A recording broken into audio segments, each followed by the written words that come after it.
नमस्कार मित्रांनो, मी राजू बेंद्रे. मित्रांनो, आज मंत्रिमंडळ बैठकी पार पडलेला आहे. ह्या बैठकीमध्ये 11 मंत्रिमंडळ निर्णय घेण्यात आलेला आहे.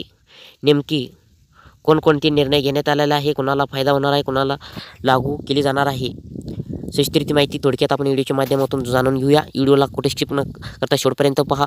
आर्बिटेक मराठी यूट्यूब चॅनलवरती नवीन आला असेल तर चॅनलला सबस्क्राईब करून ठेवा. अशीच महत्त्वाची व्हिडिओ डेली आपल्या चॅनलवरती पाहायला मिळतील. तर चला मित्रांनो, व्हिडिओला सुरू करू.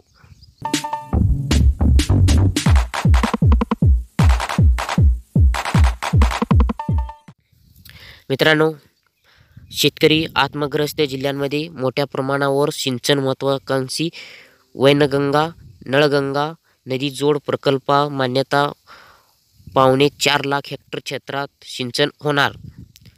दुसरा, आता प्रकल्पांदितांना सदनिका मिळणार धोरणास मान्यता. तिसरा आहे, लहान शहरातील पायाभूत सुविधांना वेग येणार, कर्ज उभारण्यास मान्यता देणार. चौथा, आदिवासी विभागातील प्राथमिक शिक्षकांना शिक्षण पात्रता परीक्षा उत्तीर्ण होण्यासाठी 2 वर्ष मुदतवाढ मिळणार. त्याच्यानंतर अनुसूचित जाती जमातीच्या जात वैधता प्रमाणपत्र मिळण्यातला अडचणी दूर होणार. अधिनियमात सुधारणा करण्याचा निर्णय घेण्यात आला. तर त्याच्यानंतर विनापरवानगी झाड तोडल्यास आता 50,000 रुपये दंड लागू असणार मित्रांनो. त्याच्यानंतर महाराष्ट्र लॉजिस्टिक धोरण राबविणार. 5 वर्षात 30,000 कोटीचे उत्पन्न मिळणार. न्यायमूर्ती मुख्य न्यायमूर्तींना सेवानिवृत्तीनंतर घर कामगार वाहन चालक सेवा मिळणार. सेना कल्याण शैक्षणिक संस्था आणि राधा कल्याणदास दर्यानानी चॅरिटेबल ट्रस्टाल मुद्रका शुल्कात 100% सूट असणार.